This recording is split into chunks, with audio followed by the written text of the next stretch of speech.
এই জন্য আমরা সবাই শিরিক মুক্ত ঈমান গড়ব। মায়েদেরকে বলছি, মা, জীবন যাবে, ঈমান দেবেন না। ঈমান আছে জান্নাত আছে, ঈমান নেই জান্নাত পাওয়া যাবে? ঈমান আছে নামাজ কবুল হবে, ঈমান নেই নামাজ কবুল হবে? এই জন্য আমাদের মায়েদেরকেও বলছি, মা, ঈমানের অগ্নি পরীক্ষা আসবে, আপনি তাকে দেখবেন আসিয়া যেমনটি করে ঈমানের উপর অটল অবিচল দাঁড়িয়েছিল, আমাদের বোনেরাও ঈমানের উপর অটল অবিচল থাকবে। কথা বলেন। আসিয়ার জীবনী থেকে দেখবে, তাকিয়ে দেখবে নিজের স্বামী খোদা দাবি করেছে, বলেছে আসিয়া ঈমান ছেড়ে দাও, তাছাড়া উলঙ্গ করবো, তোকে মেরে ফেলবো। আপনারা বলুন তো, ঈমান কি নিতে পেরেছিল? আমাদের বোনেরা যদি আসিয়ার জীবনী থেকে শিক্ষা নিত, তাহলে আমাদের বোনেরা এই মাজারে গিয়ে বাবাকে বলতো না, বাবা সন্তান দাও, এই কথা বলে ঈমান হেরে মুশরিক হতো না। কথা বলেন ঠিক কি না? কথা বলেন ঠিক কি না? আবার আমাদের বোনদেরকে বলবো, বোন, আপনারা সুমাইয়ার জীবনী থেকে শিখবেন প্রতিকূল অবস্থার মধ্যে কিভাবে ঈমানের উপর অটল অবিচল দাঁড়িয়ে থাকতে হয়। তাদের জীবনী থেকে আমাদের বোনেরা শিখবে, আমাদের ভাইয়েরা শিখবে। ঈমানের পরীক্ষা আসবে, জীবন যাবে, কিন্তু তারা ঈমান দেবে না। ঠিক কি না? তাহলে 1 নাম্বার, আজ থেকে আমরা সবাই ঈমান শিখবো। রাজি আছি তো? আমাদের অনেক যুবক ভাই আছে, ঈমানের মৌলিক 7টি বিষয় আছে না? আছে না নাই? আমাদের যুবক ভাইয়েরা এগুলো জানে না। যুবকদেরকে ঈমান শেখাবেন কথায়, এরপরে ইবাদতে, এরপরে দান সাদকায় শিরিক হয়। আমাদের ভাইদেরকে শিখিয়ে দেবেন, আমরা যেন শিরিক মুক্ত ঈমান গড়ি। সবাই রাজি আছি তো?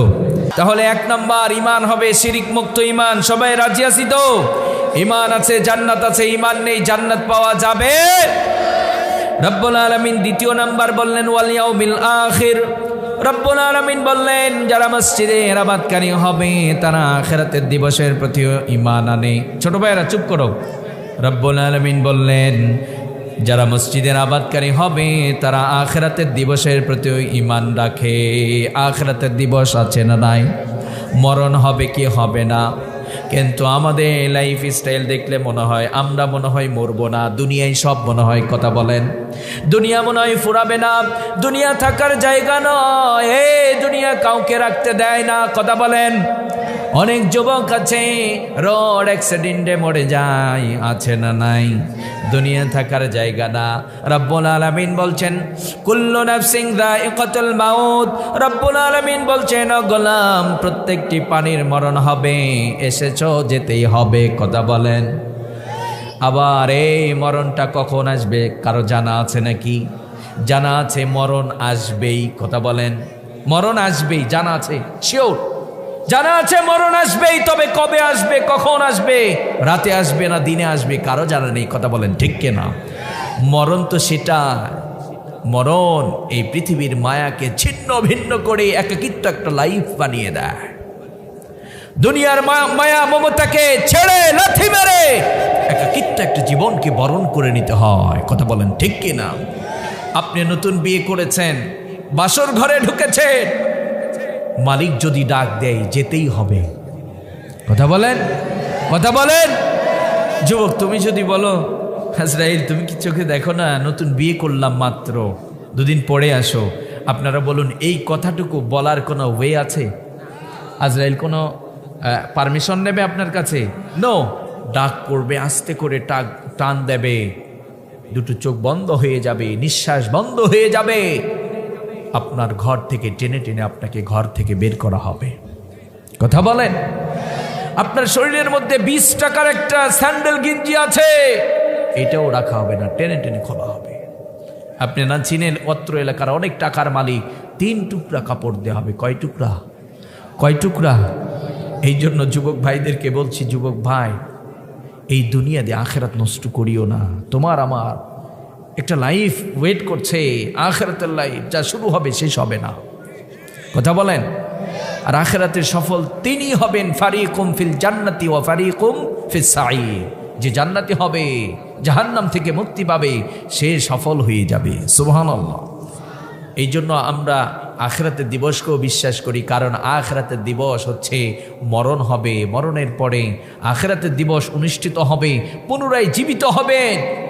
আপনি যার্রা পরিমাণ ভালো করেছেন তাও দেখতে পাবেন, যার্রা পরিমাণ খারাপ কাজ করেছেন সেটাও দেখতে পাবেন। ভালো করেছেন জান্নাতে যাবেন, খারাপ করেছেন জাহান্নামে যাবেন। কথা বলেন ঠিক কি না? তাহলে আখিরাতের দিবসের প্রতি ঈমান রাখে কারা? যারা মসজিদের আবাদকারী হয়। মসজিদের আবাদকারী যারা হবে, যারা বলবে আমি মসজিদের আবাদকারী, আমি মসজিদের সভাপতি, আমি মসজিদের খাদেম, যদি আখিরাতের প্রতি বিশ্বাস না থাকে, আল্লাহর প্রতি ঈমান না থাকে, ও দাবি করতে পারে, আল্লাহ বলছেন নো, তুমি মসজিদের খাদেম নও। কথা বলেন ঠিক কি না? কাফের মুশরিকরা মসজিদের খাদেম হতে পারে না। এই জন্য মসজিদের সভাপতি, সেক্রেটারি যারা হবে, ওরা যেন শিরিক মুক্ত হয়, তারা যেন ইমানদার হয়, তারা যেন ভালো মানুষ হয়, মুত্তাকি পরহেজগার হয়।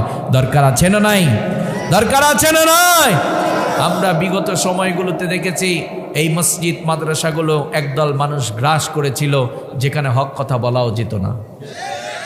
কথা বলেন। কিছু হারামখোর কমিটি ছিল, শুনতে খারাপ লাগলো নাকি? কিছু হারামখোর কমিটি ছিল যারা মসজিদের সম্পদ তারা ভোগ করেছে, কিন্তু ইমাম সাহেবকে যোগ্য একটা বেতন দেয় নাই। কথা বলেন। বাংলার জমিনে এইরকম হারামখোর কমিটি আছে না নাই? আপনি মসজিদের সম্পদ খান নাই, আপনার পেটের মধ্যে আপনি আগুন ঢুকিয়েছেন। কথা বলেন ঠিক কিনা?